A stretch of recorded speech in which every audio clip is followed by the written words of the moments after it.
The last 3 years, basically, I've been working about, we've been investigating the possibility of modifying gravity. By gravity here, I mean modifying Einstein's general relativity and trying to find ways, if I'm modifying this general relativity, how can I hide these modifications as well? Okay, so this is the modified gravity part of my title. Hiding these modifications, then if I modify, I want to hide these modifications, so this is going to be the screening mechanism I'll tell you about. And then in the last 2-3 years, basically, I've been thinking about cosmological and astrophysical signatures, how to detect these methods of hiding the modified gravity in cosmology, okay?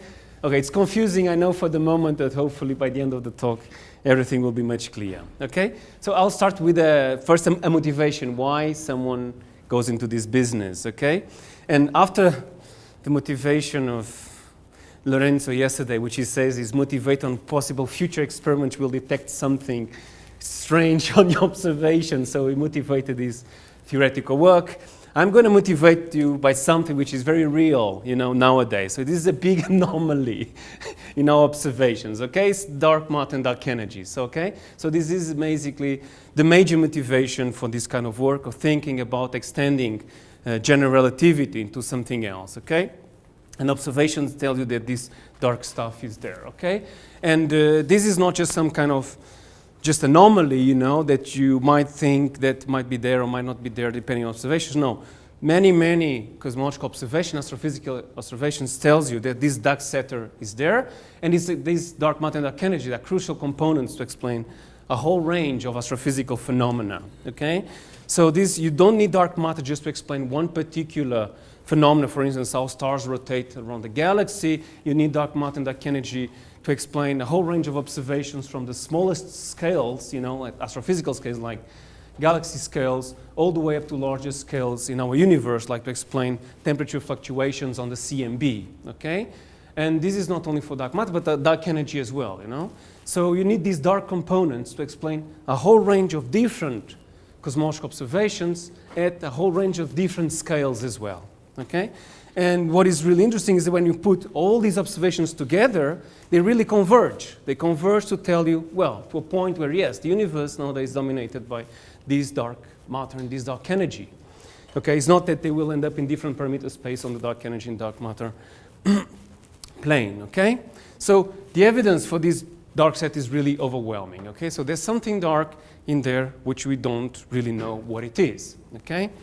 So I and some people, a lot of people, basically have been thinking about the possibility of extending general relativity as a possible explanation to what is the nature of this dark sector, dark matter and dark energy, okay? And the reasons for that is that, well, all the previous conclusions, the plots that I showed you about the strong evidence for dark matter and dark energy, they were based on the assumption that general relativity and the Einstein equations, basically, they had a mathematical framework, you know, to describe the gravity fields, you know, the space-time geometry where the standard model fields live in, okay?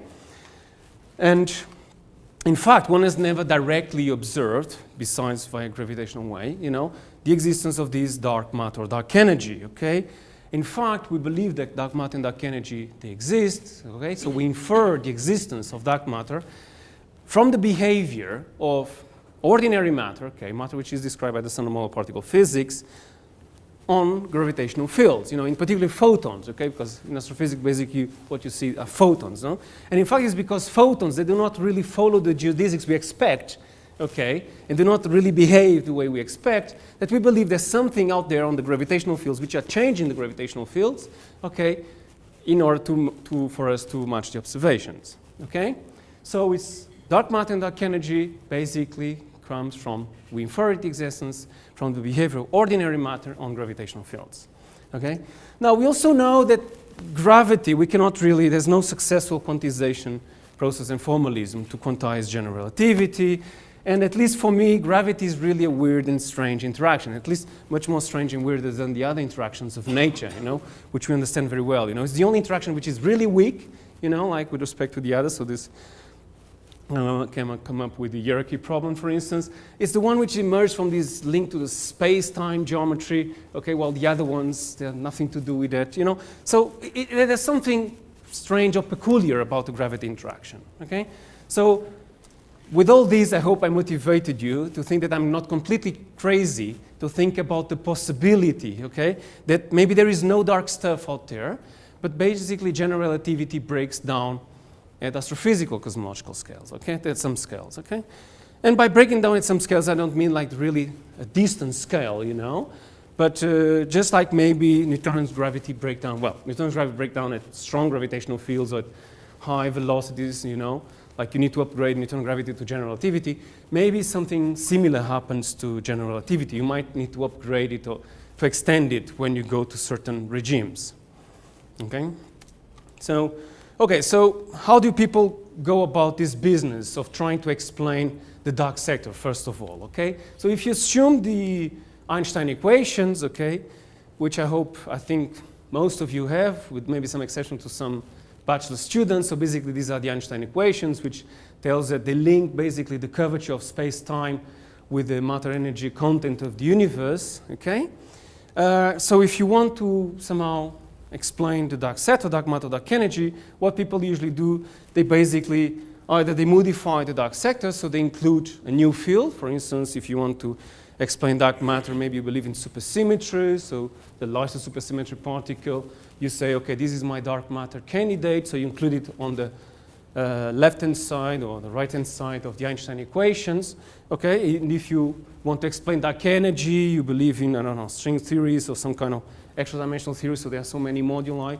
One of them might be your scalar field dark energy, your quintessence field, so basically you put it in there on the right-hand side of the Einstein equation. So this is one way. So you say you modify the matter sector, basically. Or the other way is like you just say, okay, now I will modify the gravity sector. Okay, so I will include something else on the gravity sector, which will modify the gravity sector. Okay, and with that, basically, you can somehow explain dark matter and dark energy. Usually, this kind of approach, they're usually, in fact, equivalent, you know, via either conformal or disformal transformation. Okay, so it's also, this is a big issue, how to distinguish these two kind of approaches. It's not always equivalence, but many modified gravities or inclusion of modifications of the new field on the matter sector, usually by conformal transformation, disformal transformation, you can somehow make them equivalent. Okay? Okay, so for the students, general relativity. Okay, so I'm going to modify general relativity. What do I really mean? What are the basic concepts that you really need to know about? Okay, so basic general relativity, I will say it's a theory where gravity, the gravity interaction, as one carrier of the gravity force. Okay, and this one usually is a tensor to field. Okay, so objects basically feel attracted by gravity due to this tensor to field. Okay. And usually for general relativity, this tensor to field is also describes the geometry of your space-time, okay? It's geometric. So if I'm going to do modify gravity, so if I'm going to extend the gravity sector, usually what I do is to introduce extra degrees of freedom on the gravity sector, okay? And what kind of extra degrees of freedom can I introduce? Well, just depends on how imaginative you are, okay? So in general, for instance, you can either extend gravity by, for instance, assuming it's an interaction which can be mediated by a tensor field, you can add a scalar field to it, you can even add a vector field to it, okay? Or you can have other tensor fields as well, you know? So you can give these by gravity kind of models, okay? So you just keep adding new extra degrees of freedom, either tensor, vector, scalars, okay? And this is what I will mean in broad terms by modifying gravity, okay?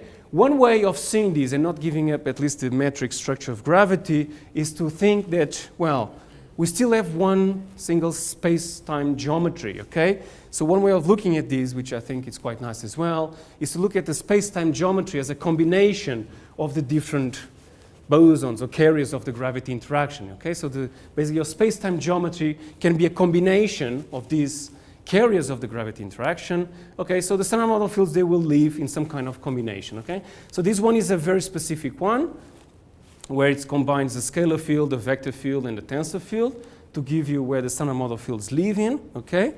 That's the space-time geometry.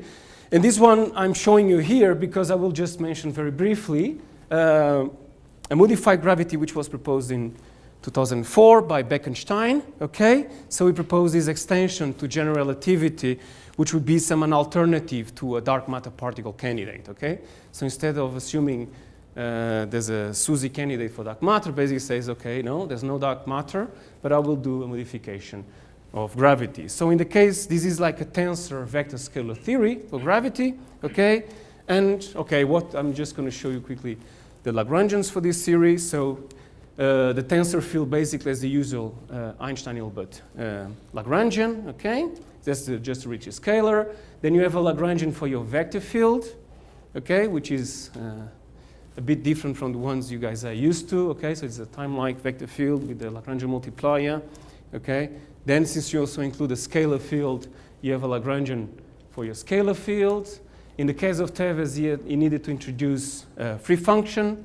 This free function, basically, the idea is to give you the Mond limit, okay, at the galactic scales, because it's an alternative to dark matter. Dark matter was very important. It's very important still to play a role at galactic scales. So Bekenstein introduced this free function, which guarantees that he modifies the Poisson equation such that you get a Mond regime at galaxy scales, okay? Sorry. Yeah. That mu is supposed to be a phi in this argument? It's not a phi, yeah. It's another parameter, yeah, it's another parameter that you get from an algebraic equation, yeah. But okay. Don't, I'm just showing this. I'm gonna quickly. This is just an alternative dark matter, which does not work, okay, by the way, from the beginning. So, well, I don't think any of the other ones work, but okay. But this one just to give an idea, okay? So this is just to give an idea how people modify general relativity, okay? This is one way, okay? What is mu?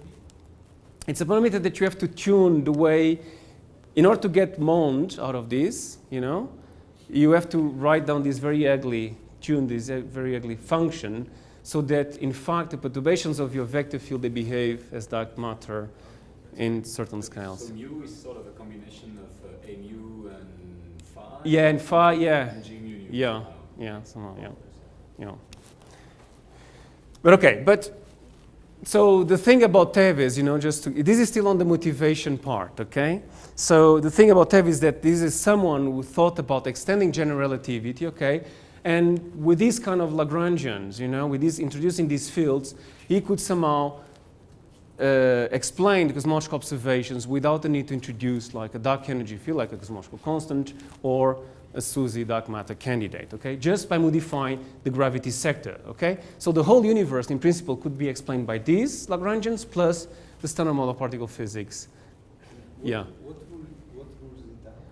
Okay, what rule is out is, I was going to say something like here. So like your vector tensor theories, you know, that you have in the early universe, also this kind of, this is a vector, scalar vector theory, but also the vector field has some instability. So this model has also some ghosts. So when you do the perturbation theory, you see that there's superluminal propagation of some modes from the theoretical point of view. And also after the bullet cluster observations, okay, that also makes life very complicated to any modified gravity, which is an alternative to dark matter. Yeah, but I won't go through that because it's beyond, okay? So yeah, so what happens is that nowadays the status is that every time you try to build up some vector tensor theory, which is an extension to general relativity, and I tried a bit, you always end up with the same kind of instabilities as Marco pointed out on the first day. You know, they are similar in fact, like, and with exception to Mindauga's vector tensor model, which that's the stable one, but I think all the others, I'm joking, all the others, they have these instabilities, okay? So this is just to tell you, so I'm just saying that, so that's why I'm going to basically tell you about scalar tensor theories, okay? So I'm going to focus basically on scalar tensor theories. They are easy also to deal with, okay? So in the case of scalar tensor theories, basically you introduce a scalar degree of freedom into your gravity sector, okay? So basically besides the metric, you introduce your scalar field, okay? Now, so it's an extra degree of freedom, a scalar degree of freedom, and what happens is that in generally modified gravity, every time you introduce an extra degree of freedom, whether it's a scalar or vector whatsoever, you also introduce an extra force. So matter particles, they will feel not only the Newtonian usual gravitational attraction, but they also feel a force which people call it the phi force, due to spatial gradients of this scalar degree of freedom. Okay? So they feel Newtonian force plus a force due to your scalar field. Okay? I will also, so this will be like a scalar field, so the force that will arise, the phi force, is something proportional to the gradient of the field, and there's a coupling function there, which can be a function of the field itself, okay? And I will be focused only on conformal scalar tensor theories, okay?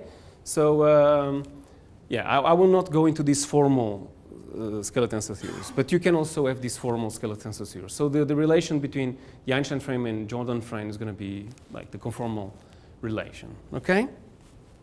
So what happens every time you try to modify gravity, then you introduce these extra degrees of freedom, we introduce phi forces. The problem is that they are very extremely, it's really an extremely tight constraints on modified gravity. Any modification to Newton's law, for instance, you know, from experiments, laboratory experiments performed on laboratories on Earth, you know, Etosh experiments, Cavendish type of experiments, and experiments in the solar system, like the lunar laser range, you know, which put really tight constraints on any extensions to Newton's gravity or general relativity.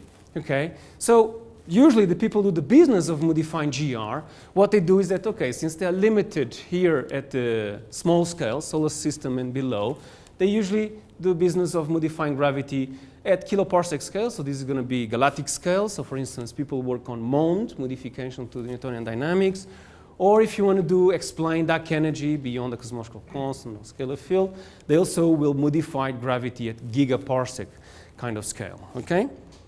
So, but this is like one of the problems. So this is what people do. Okay, so if I'm going to build up my modified gravity, I will modify it at very large scales, try to not influence the small scale, so I'm not ruled out, okay?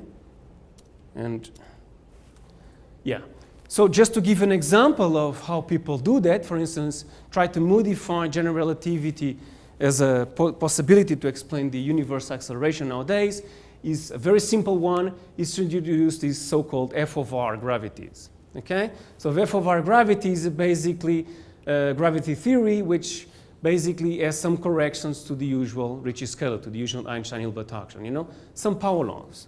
And people did this because, okay, I think one of the, maybe the first reason is because they are simple, okay, they're quite simple. They are easy to produce accelerations, you know, Starobinsky first model of inflation basically was R square model, so you can produce inflation of it, so you can accelerate your universe. These terms, these corrections to the Ricci scalar, you know, they usually arise from if you try to take into account high order terms when you do higher energy corrections to gravity.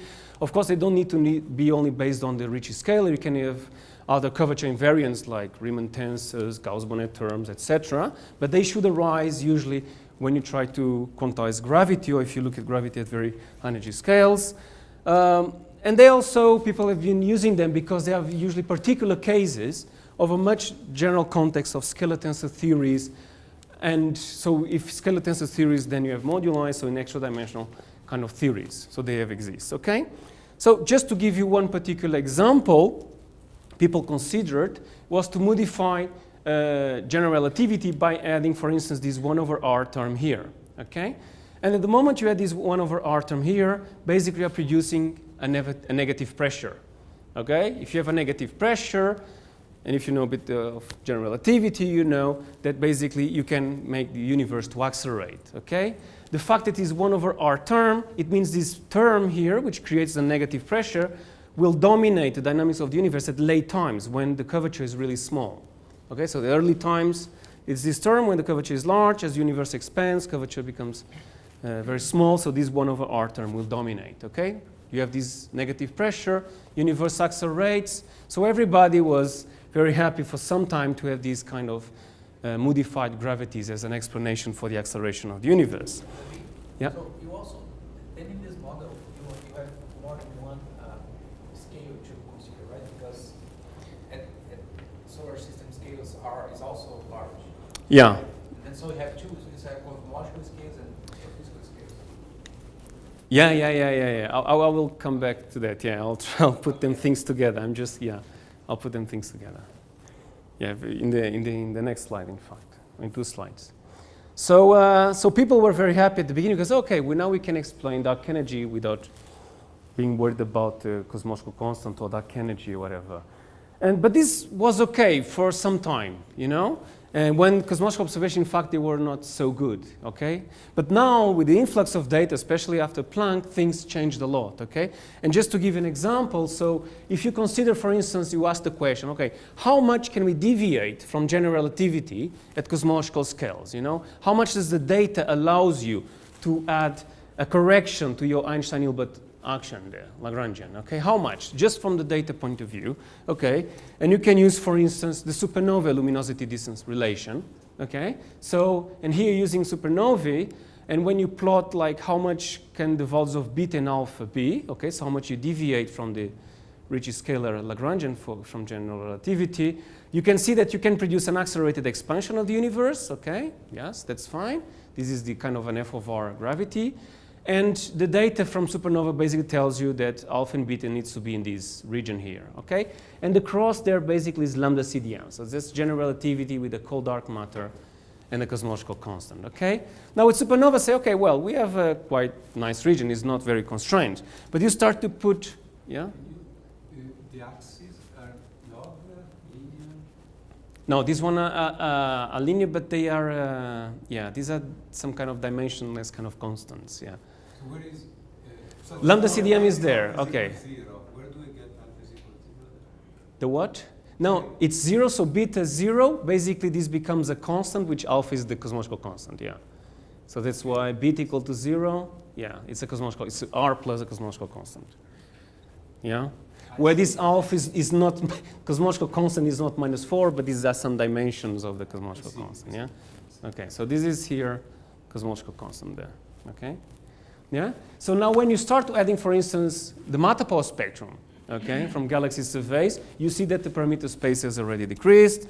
You can add, for instance, temperature fluctuation on the CMB, things decrease even more. If you use the baryon acoustic oscillations, thing decreases even more, okay? And this is, in fact, old plots, you know, this is like, this is WMAP3 paper, you know, I put Planck there, but just to get the picture, but the data here to do these contour plots, they are much older. So nowadays, with Planck, for instance, and with new data from galaxy surveys, this basically shrinks, let me just finish this one, basically shrinks to lambda CDM, okay? You know. Very good. In the constraints from structure formation or stuff related to, well, even CMB and isotopies, are you just using the fact that the expansion history is determined by that Lagrangian, or are you also using the fact that that Lagrangian will also change the perturbations? structures? Yeah, yeah. And do we understand that? Do we understand how structures grow in that? Yeah, yeah. I'm going to show you some plots. Yeah, well, you do linear perturbation theory, assuming a general f of r Lagrangian, and you can do that. Yeah. And this is what is used to put this constraint. It's not just but changing h of t. No, it's more than that. Yeah. Okay. But this is I think this paper is from 2000. This I'm just so this was work done in 2000 something. So it's like 10 years old, okay? And at 10 years old was already there. I think now it basically is lambda CDM and yeah. So if it's 10 years old, you probably won't remember the answer to my question, but how come that it seems what you've shown that you're just shrinking the parameter space, the available parameter space, by adding different observations, but in some instances you had some observations which put you in one range and the others which put you in different way, in orthogonal range. So how come they all come in the same direction then? There's a degeneracy. Yeah, there's a degeneracy between the two. Because I guess if you increase here the... okay, so if bit is not 0, basically you have a kind of a dark energy with a constant equation of state, basically. Okay, so it's like a cosmological constant which varies in time. So I guess maybe that's why there's no orthogonal component there. Yeah. But it would be easy to understand that the degeneracy if you had only expansion in the large case structure constraints. If you say that there's also perturbation growth, is well, yeah. So okay, so this, let me see. Because if it's only It could be, yeah, Distance, yes. limit. A distance to the CMB first peak or so. Okay, maybe it's in there, yes. That's true, because if you had the first order perturbation theories, then you would go something there. That's true, yeah. Yeah. I can check, but most probably you're right, yeah, yeah. So, but for the next things, I'm going to show you simulations, the full thing. So in there are perturbations, yeah. Anyway, so basically this is lambda CDM, okay? So everybody was very happy at some point. Okay, let's do modified gravity. We can explain dark energy, okay? At large scales, we only modify it there, and we are fine, yeah? So, but now, as you can see, you know, we are in a kind of a catch-22 kind of situation, you know? You want to modify gravity, okay? But the question now is, where can we do it, okay? At small scales, you know, all these laboratory and solar system constraints tells you, no, you can't modify gravity there, general relativity, because it's fantastically good, you know, very tight constraints. At large cosmological scales, you know, you thought, yes, then now I will go large cosmological scales to explain why the universe is accelerating at those scales. Well, now, with the data is so good that you can't really do it at large scales as well, okay? So how do you modify gravity if you're really keen on this business, you know, of changing general relativity, okay, and evade all these different constraints at all these different scales, okay? So the question to this answer is screening mechanisms, okay? So basically, what is a screening mechanism? A screening mechanism is basically a mechanism which will hide the modifications of gravity where there are these tests, okay? So I'm going to now, the next part of my talk is basically I'm going to explain you how these screening mechanisms hide these modifications to general relativity at the smaller scales and at the large scales, okay? Especially I will focus at small scales, and then I will comment on the larger scales as well, okay? So I'm still on the business of modifying general relativity, okay? But I can't just modify it like this, because the constraints are very strong, both at small scales, at large scales. So in order to build up a modified gravity theory, I need also to build up a screening mechanisms, okay, which will hide modifications of gravity at those scales, okay? So this is the first part.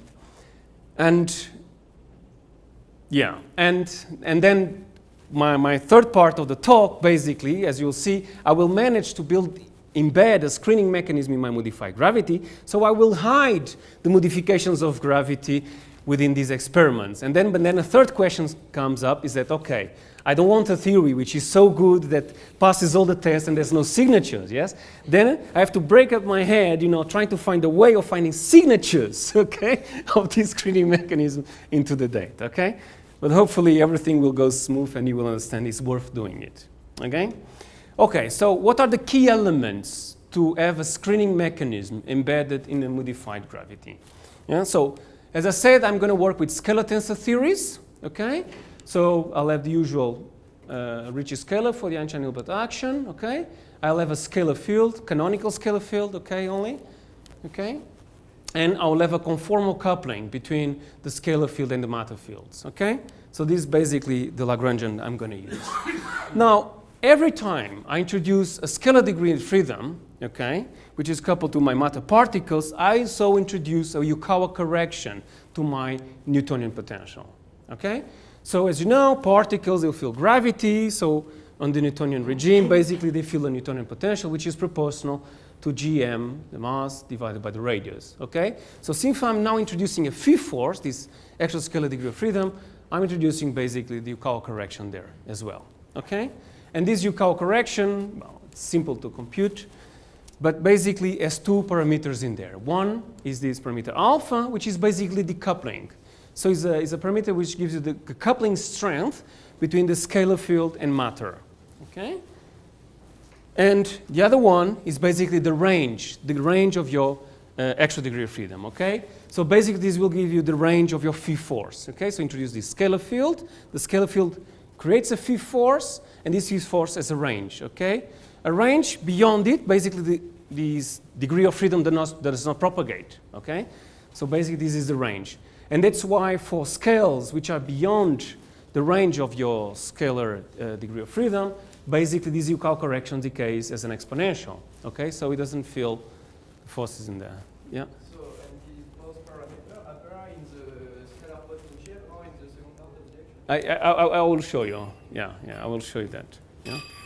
Oh, yeah. Is that the same question? Okay, yeah. I will show that not on this slide, but on the next I will be more precise. Okay? So the whole issue, as I told at the beginning, is that you have tabletop experiments here on Earth, and you have solar system experiments, which put very tight constraints on the coupling and the range of this possible extra degree of freedom on your gravity sector. Okay? And this is basically what I'm plotting. Okay, this is from 2004, it's already also 10 years old. Okay? So basically, in the y-axis I have alpha, that's the coupling, and the x-axis I have the range, okay, of your phi force, okay?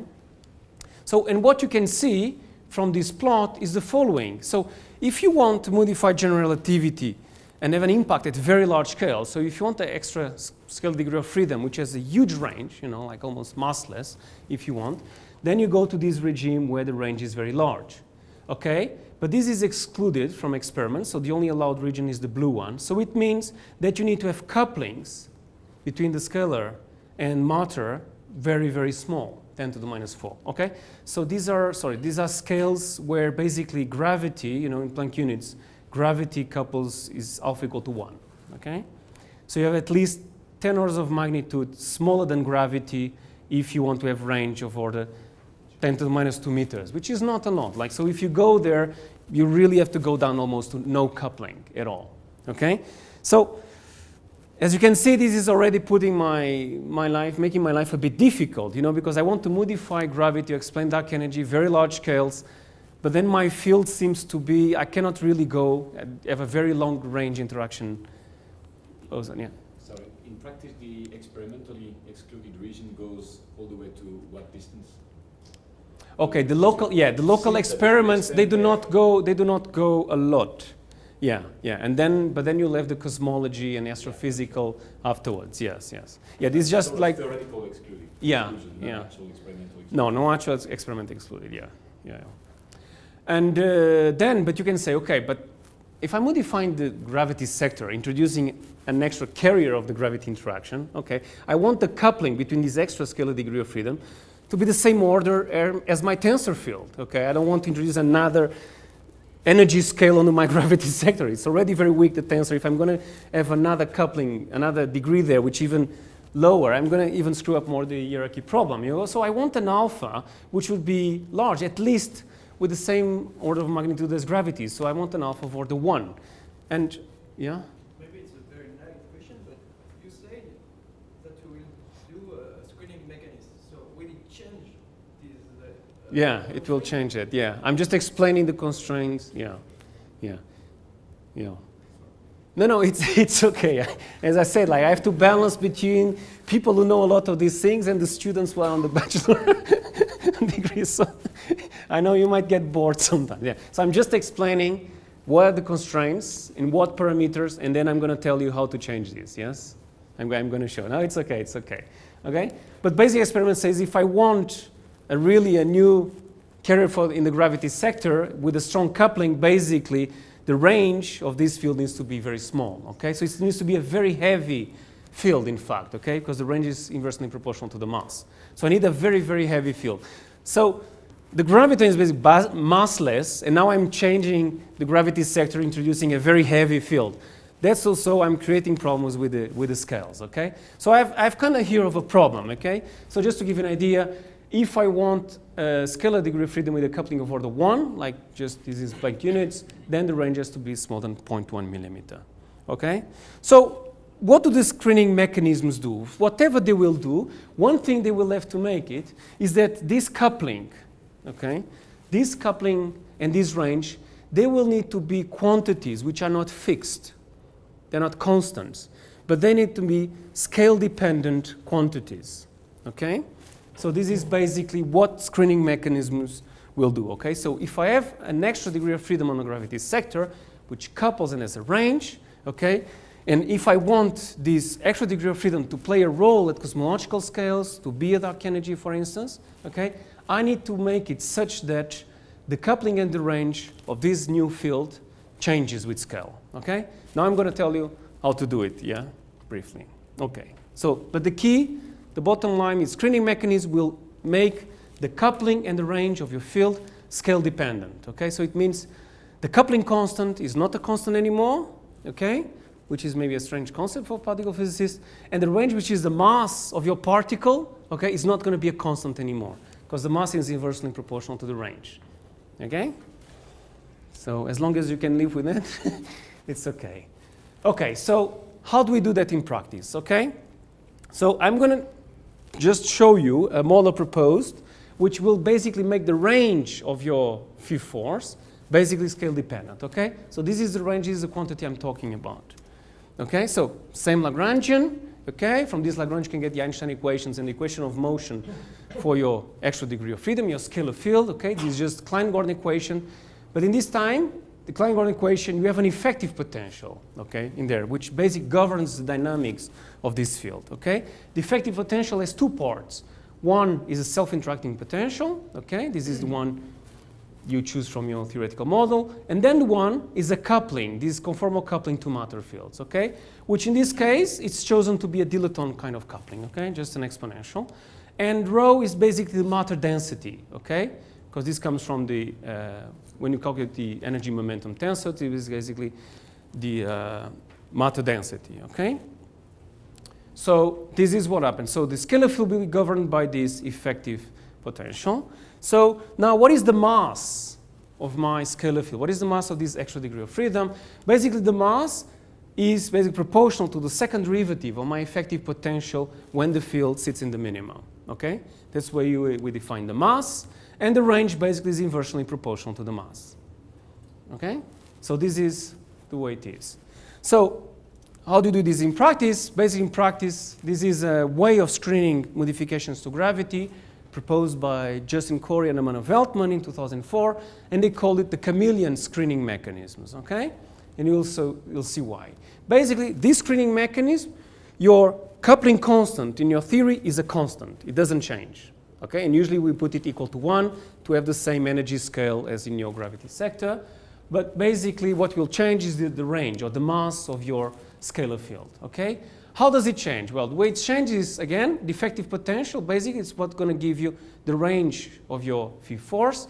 Okay, so if I assume, for instance, an inverse power law for the self-interacting potential, okay, this is one part of the effective potential, and then I have to also plot the part which is coupled to matter. Okay, so if I'm in a very low density environment, like for instance, cosmological scales, where the energy density is basically the critical density of the universe, really, really low, what I get is an effective potential that looks like this, you know, so very wide open, you know, very shallow. So the second derivative is very small, okay, sorry, yeah, and then basically I have a range for my fifth force, which is of order megaparsec, okay, so it goes at cluster scales. So, okay, so my scalar field is a huge range, megaparsec scales. But then as I go into the solar system or the Earth, the density becomes very high, okay, so this term goes up. Okay, and if my effective potential then becomes very steep, and if it becomes very steep, then the mass becomes very high, and the range becomes very small. Okay, so on Earth, on the solar system, basically the range of this force, you know, becomes really tiny, hopefully smaller than the 0.1 millimeter that we see from present day's experiments. Okay, so the reason why this is called the chameleon mechanism, because this has a property of the mass of this scalar field basically changes depending on the environment, okay? So it becomes smaller and smaller as you go to higher dense regions, okay? Since most of the stringent constraints on gravity, they happen at very small scales, this guy is very short range, you know? So we evade the experiments, okay? So this is like the so-called chameleon mechanism, where basically you fix the coupling, and basically your range is scale dependent, okay? The other possibility is that you fix the range and you change the coupling, okay? And this is called the symmetron screening mechanism, okay? It's a symmetron because you'll see there's a symmetry which will be broken, okay, for different scales. Again, it's the same kind of action, scalar tensor theory, but now basically we are going to play with the coupling, okay? This is what we're going to play, okay? The coupling becomes scale dependent. So the chosen coupling for the symmetron is something of this form, okay? So it's proportional to 1 plus phi square, okay? And this also basically gives an effective potential which will govern the dynamics of your scalar field. okay? And basically this is going to similar to the Higgs kind of mechanism, as you will see. So this effective potential, again, is dependent of the energy density of matter, the local energy density, and there's a phi square kind of potential, okay? So this comes from the self-interacting potential V, you know? So what happens? If I'm in a very high dense region, this rho term dominates, so this potential basically looks like a phi square potential, okay? It looks like a phi square potential. It means my scalar field will roll down to the minima. The minima is 0. When phi is 0, A is equal to 1, so the field decouples completely from matter. If the field decouples from matter, basically you can do whatever experiments you want to do on Earth, you will never see the field because the field basically decouples from matter. Okay? So it's decoupled. If there's no coupling, you evade the gravity experiments. On the other hand, if you go to low dense regions in the universe, you know, in voids or whatever, then you break the symmetry, you have the Mexican heart potential, okay? And then the scalar field basically will roll down and will acquire a VEV, okay, which is non-zero, okay? And this VEV basically will mean that your coupling becomes non-zero. So the scalar field basically becomes coupled to matter, okay? And this, of course, it can take either the positive VEV or the negative VEV in this case because it's the symmetry, okay? But since it's always as phi square, from the gravity point of view, it won't really matter. But we'll have a signature for that, in fact, that I will show you at the end, okay? So this is another way of basically evading local gravity experiments. Now, we fix the range of the field, and what we make is the coupling becomes scale dependent, okay? What's the typical scales you would expect for the energy density at which you have a symmetry breaking? So I'm worried that you might actually create, again, domain walls. I'm sorry, yeah. already in a couple of talks of it. Yeah, you have a domain world here, and I will show you that. Yeah.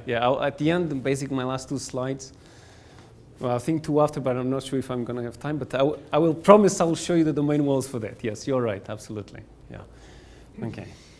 Okay, so what's the status up to now? Okay, so I somehow have motivated you to work on extensions to general relativity. I told you, well, if you want to do that, you have to be careful with experiments and constraints, both at small scales and at large scales, okay? And I told you, if you really want to pursue this business of changing general relativity, the only way for me viable, you know, is to incorporate a screening mechanism, okay? There are other screening mechanisms. Now, I won't show these 2. You have the Weinstein, probably guys, people do extra dimensional stuff. There's this formal, so there are other ways, okay?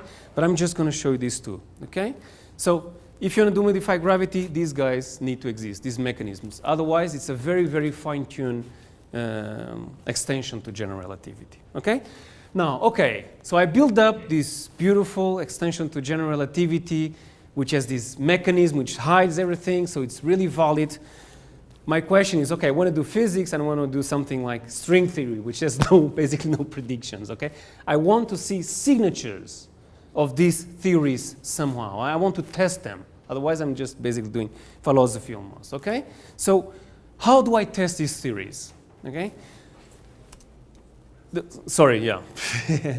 So this is basically the symmetron process, yes? Very strongly coupled in voids and very weakly coupled in there, okay? So how do I test basically these mechanisms, okay? Well, I have particles. They cluster due to gravity, but they cluster even faster if I have modified gravity because I have this fifth force.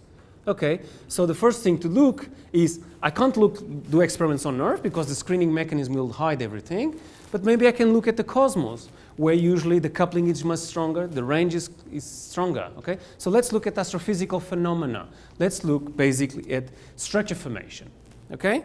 So this is what I start to do, my group in Northern in the last basically 2-3 years, okay? So we start to look at structure formation within these modified gravities, okay? And here what I'm presenting is basically 2 snapshots at redshift 0 of structures formed in our universe, okay? One for general relativity and one for this f of r kind of gravity, okay?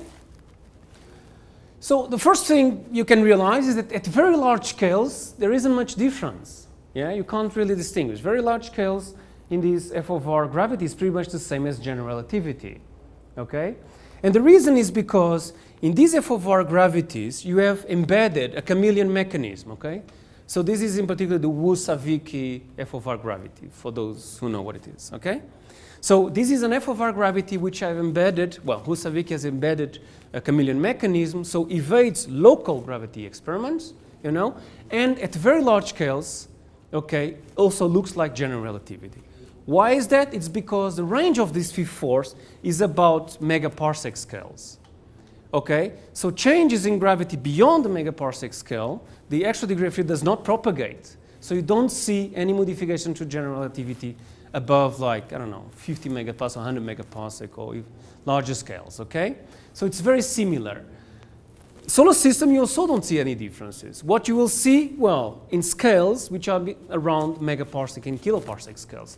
And that's why you see, for instance, for the f of r, you see if you look at these points and pointing it out, the structures are more clustered, okay? It's more compact, and that's because you have the fifth force which makes things to cluster more, okay? While in general relativity things are a bit more separate, less compact, okay? So in fact, what you want to do, if you want to probe signatures of these theories, you should look at basically at smaller scales of structure formation. So the nonlinear regime of structure formation, that's why I had this word on my title, okay? Now, okay, so the idea now is that, okay, let's try to understand, okay, how structure formation is affected by an extra scalar degree of freedom which has a given coupling and a different range, okay? These are the two main properties of this, okay? So basically, you can write your Yukawa correction. Also, you can put it basically on your effective Newtonian constant, okay? So you add basically this Newtonian constant is proportional to this. So this is the range, and beta was my alpha, sorry. Okay, but this is the coupling, okay? And the first thing you want to try, you know, is to see, okay, what happens if I have a very strongly extra degree of freedom coupled to matter, or I have a weakly one, okay? And this is what you do, so we run some simulations, okay? So this is a plot for the symmetron model, okay? These lines are for a strongly coupled symmetron, so with the coupling of order 1, and the other one is order half of the gravity strength, okay? So here I'm basically plotting the Mota spectrum, okay? And basically here on the x-axis, this is the wave number in megaparsec scales. Okay, so this is about 1 megaparsec. I would say it's about the cluster scale. If you want to go to, these are then become kiloparsec scales. If you go down here, basically you start to reach galaxy 1 kiloparsec. So this is going to be galaxy scales, okay? And here, well, you can just grow up, and I cut the plot here, okay? Because this is one of the things. This, like the symmetron, like the other f of r model, there's a finite range for your fifth force. So everything beyond the range of your extra degree of freedom, basically, it doesn't propagate. So there's no fifth force. So at large scales, basically, these two models converge to general relativity. Okay? So you don't see signatures at the very large scales. Okay? So what is in the y-axis? Basically, this is the power spectrum divided by the lambda CDM power spectrum. So it's a measure of how much the power spectrum in these theories deviates from lambda CDM, some kind of a percentage. Okay? And what it shows is something obvious, yes? So if I increase the coupling, basically I deviate more from the Mota spectrum, especially in the nonlinear regime within the range of this fifth force, okay? And I can do the same kind of business now for the range, okay? So I can change the range of my fifth force, keeping the constant coupling, and I can see how this will affect also the Mota spectrum, okay? So this will be an observational probe of the existence of these modified gravities, okay? So here, this is a short-range symmetron. This is a long-range symmetron for the same couplings. And you can see basic deviations from lambda CDM increase 1 order of magnitude, okay? So they can increase a lot, you know? And that means basically if you have a long-range symmetron, it means more structures in the universe is more affected at larger scales and more strongly, okay? So there's 1 order of magnitude change in the lambda CDM power spectrum, okay? So the idea is like, well, nice, like, you know, we should go ask people to measure the Mota power spectrum at these scales and see if we can see deviations, okay? But this is a very, very difficult business, in fact, okay? These wiggles? Okay, some of them, yeah, some of them are numerical because the integration, as you go, especially if you go to smaller and smaller scales, then numerical is very... This is based on n-body? This is n-body simulation, yes, yeah. Yeah, yeah, because we are already, this is really nonlinear regime. Expect a smooth line. Yeah, yeah, yeah, yeah. But these, yeah, and I cut it there because there's the n-body code does not have resolution to even go to much smaller scales here. Yeah, but at least up to 10, yeah, you can trust. Other there, yeah, No, but that's I good wouldn't. enough to prove. Yeah, to yeah. Well, there are problems on the observational side. Okay, there are much more bigger issues on the observational side. Okay, so in principle, you can use this structure formation galaxy surveys to try to understand what would be, for instance, the coupling of this possible extra degree of freedom, how strong this couple to matter, and you can also use observations to measure what is the range of or the mass of your extra degree of freedom. Okay, in principle, of course, you know, because it's difficult to do the observation itself. Now, one thing we can also ask the question is, okay, so there's a modified gravity, there's a coupling, there's a range, but we know we have this screening mechanism. So at some point, the screening mechanism kicks in, okay, at a given scale, you know? So what is the scale? At what scale does that screening mechanism kicks in, okay? And we can also now ask observationals on structure formation to tell us, to try to give us an indication at what screening scale that happened, the symmetry breaking, for instance, for the symmetron, okay? And this is something I think it's quite nice as well. So my idea, again, for the symmetron, okay, so this is the two possible configurations for the effective potential. So what I'm trying to ask the question is, okay, can observations give me what is this critical scale at which the symmetry breaks and either it hides the extension to gravity or the symmetron is alive and is changing structures, okay? So you can also do simulations for different kinds of models, okay, where you different kinds of screening scales, and you can make predictions, again, for the Mota spectrum, okay? You can simulate, for instance, models where the symmetron screens at very low density, so basically the whole universe is screened, and then you almost don't see any deviations from lambda CDM, or you can have models where the symmetron screens at very high densities, okay? And then you see larger deviations from lambda CDM at given scales, okay? And you can do the same for the chameleon, okay? The screening mechanism. Try to answer the question, at what scale does the screening mechanism kicks in, okay? Yeah? Just to make sure that I'm understanding your plot, like the yellow line converges to standard at small k because of the natural Compton wavelength of your scalar field. Yes. And to the right-hand side because of the screen. Precisely. Okay. Yeah, exactly. Yeah, that's the thing. Yeah. Good. Yeah, here you can see the lines going down to GR. In fact, as you go to small scale. So. Actually, extra question. Actually, yeah. They don't converge to zero, right? They don't go to zero. K goes to infinity. What do you mean? Infinity there? What do you mean? Okay, yeah. There, after redshift 10, you can't trust the code anymore. There's no resolution enough. So, okay. But in principle, but theoretically, you expect this to go to zero again. Well, at a much larger k, like in the solar system or in the galaxy. So, yeah, it's going to be somewhere there in the wall, on the wall. In the part you were plotting, I was still. It looked like it was still rising and constant. Yeah. But in principle, I shouldn't trust too much those points, like those lines. Yeah, after 10, yeah, I think after somewhere there, yeah. Those points there. Okay. Yeah, you shouldn't trust them. Yeah.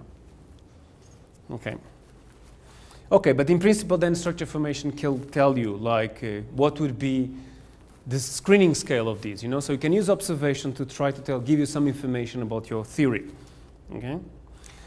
Now, okay, so there's, however, a problem in here because if you're going, I'm going to be honest with you. I showed you plots where you increase the Mota spectrum depending on your model. So if we see this in the data, you know, in the future observation, if someone managed to give us data for such small scales, you know, and that's a major problem.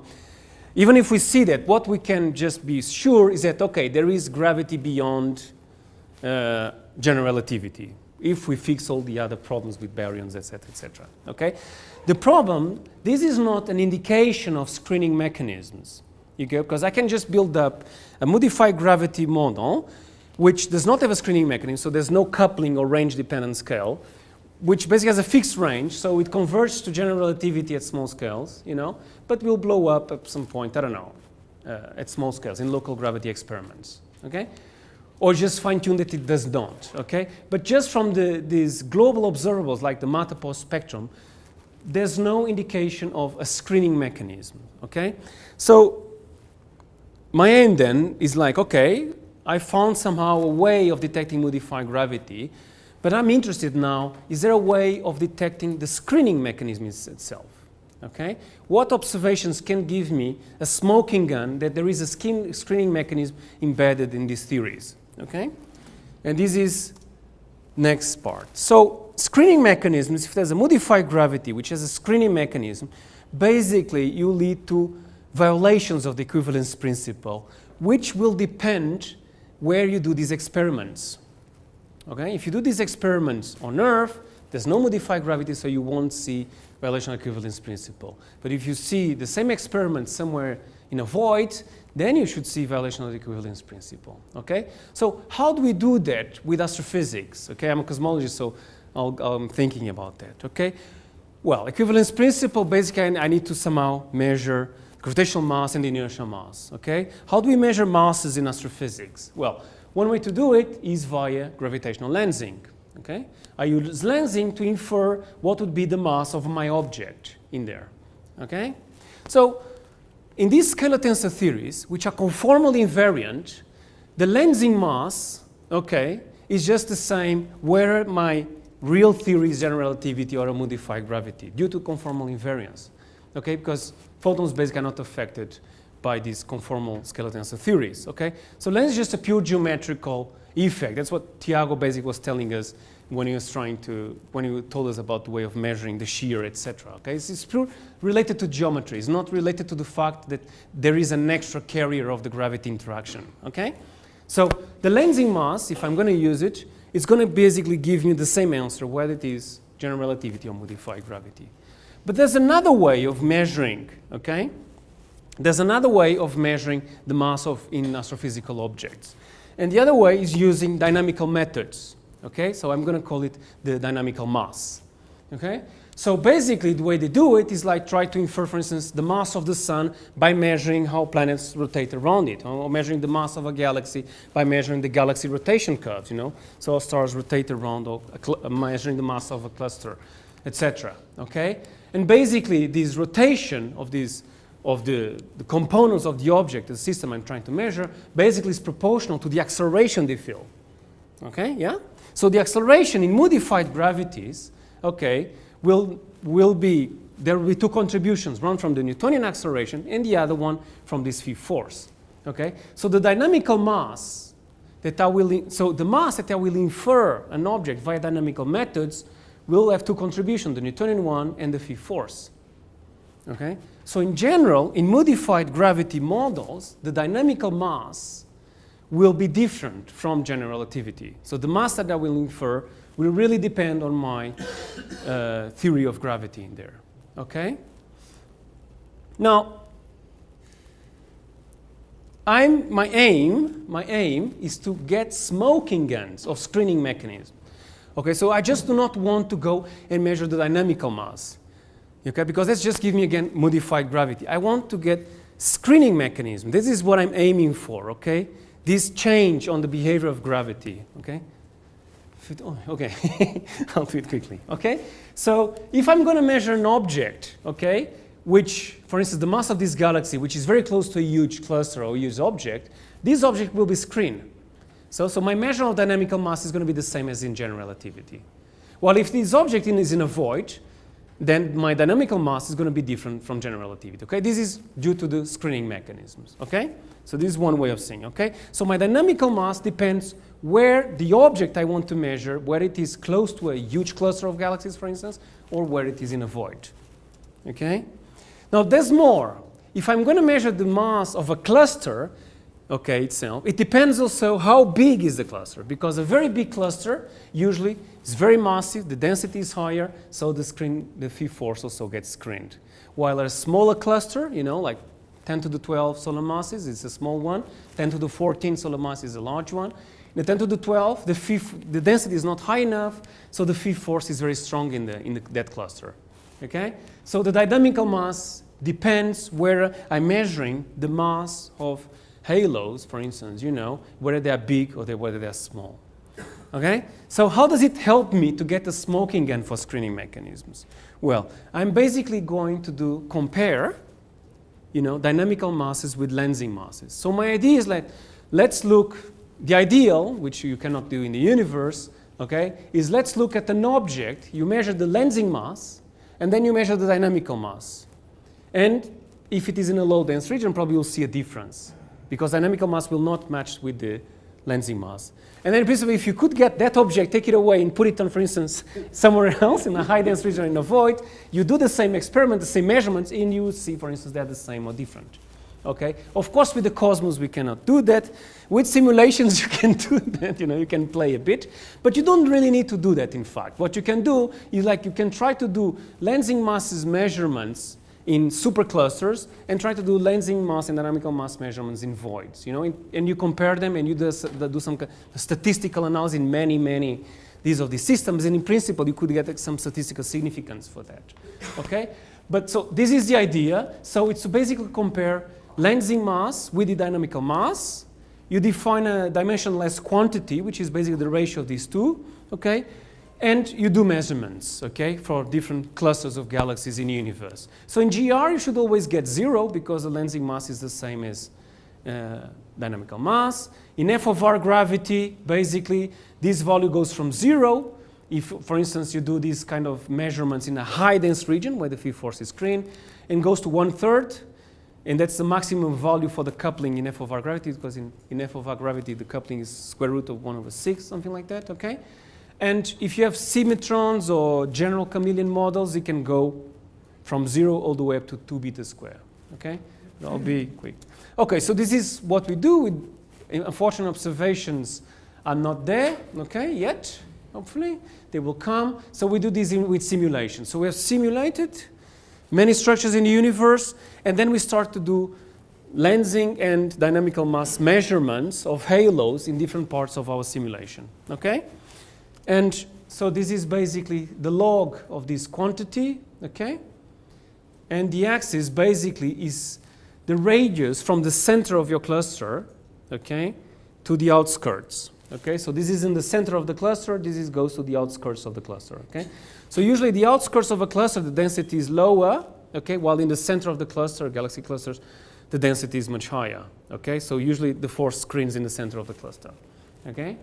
And then we start looking at the size of the halos and trying to do these measurements. So if we look at very small halos in an underdense environment, okay, so halos which are usually isolated, okay, then the field force is not screened, okay? So you get that the ratio between these guys is basically 1/3. That's the F of R gravity maximum deviation that's possible. Small halos in a void, you will see that there will be a huge difference, okay, when you measure the mass of that same object using lensing or dynamics, okay? So you would see a huge difference. So this is a signature of modified gravity, not smoking gun for screening mechanisms, just modified gravity, okay?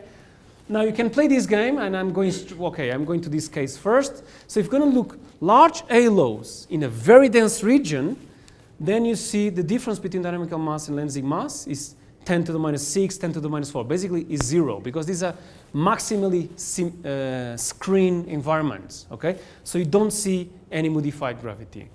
So the best point is to go to this case.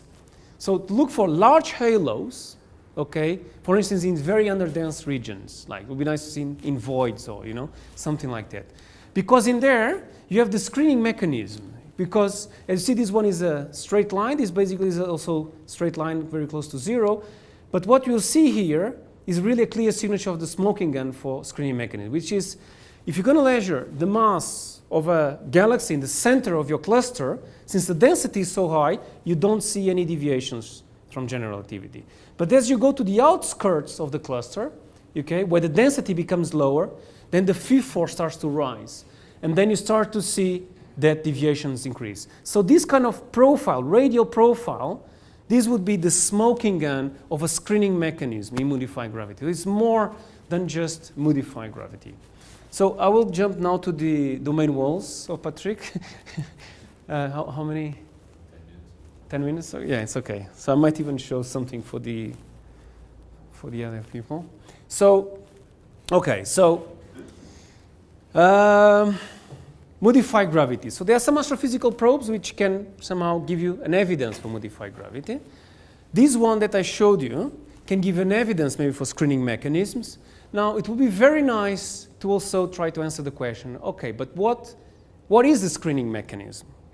You know, because that behavior that I showed for a screening mechanism, yes, is a screening mechanism, but which one? Is it the chameleon? Is it the symmetron? Is it the Weinstein? Which one is it? Okay? And just seeing that from observations, you cannot really distinguish them. Okay? So it would be nice to find something which you say, okay, this is a symmetron model, this is a Weinstein, or whatever. Okay? Now, this is extremely difficult to come up with some astrophysical observations and experiments you can do. But for the symmetron, okay, and Patrick spoiled the fun here, spoiled the surprise. For the symmetron, there's a unique signature, okay? Was this domain wall? Since he spoiled the thing, then okay? So again, so the symmetron, remember, has this kind of effective potential when it's in a high dense region, so the field is zero, okay, so there's no coupling. And when we break the symmetry, okay, basically the field can go acquire one positive VEV or the negative one, okay? So what happened? What happened is that precisely you can create domain walls in our universe, because in some region of the universe, the field will acquire one VEV, and the other regions, they might acquire another VEV, you know, and you'll get some domain walls in the middle. So this is a simulation where it starts at high redshift. So so this is basically the Mota distribution, okay? So these high dense regions here, the red ones, and the black ones are voids. And here I'm plotting the symmetron, okay? Or, well, yeah, the symmetron, where 0, this is everything which is black, is when everything is screened. So the symmetron is in 0. And you will see that as universe evolves, symmetry will be broken in some places, especially in the voids. And you'll see sometimes the symmetron will acquire a positive VEV and a negative VEV, okay? So in the beginning, everything is black because the whole universe is screened. And now, especially you start in the voids, you start that the symmetry starts to be broken. Some places, you see, these green ones is when the symmetron goes to the negative one. And the red, yellowish ones are when the symmetron goes to the other side of the potential, okay? And of course, this will create basically domain walls in between these different regions, okay? So just a simulation, a movie from a simulation. And when we did this, I did this with my postdoc, Claudio Linares.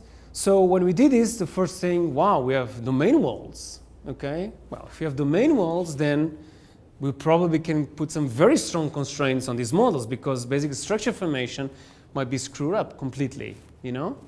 So one of the things we did when we finished this simulation, one is basically, okay, let's compute the Mata spectrum and see how it is affected, because structures with all these domain walls, you know, might be affected, because domain walls create this energy, which, well, you know, will change the structure formation.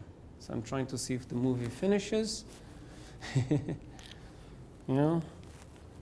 So, but this is, okay, a unique signature for the symmetron, okay? So if you can see this signature of these domain walls, these are late-time domain walls, okay, in our universe in structure formation, then we can say, okay, this is the symmetron, this cannot be a chameleon, this cannot be a Weinstein screening mechanism, okay? This will be just the typical energy scale of this symmetry ranking?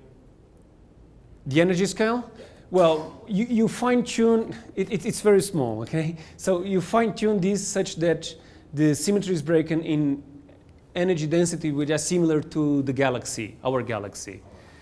So, Pretty low.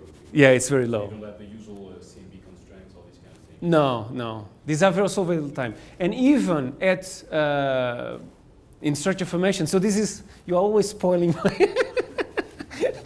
So we were very exciting, you know, we have domain walls, this is going to be constrain the model, we're going to rule it out basically, you know, this, because the idea is to rule out these models, yes, I don't believe that's the reality, okay, just to tell you the truth. Okay?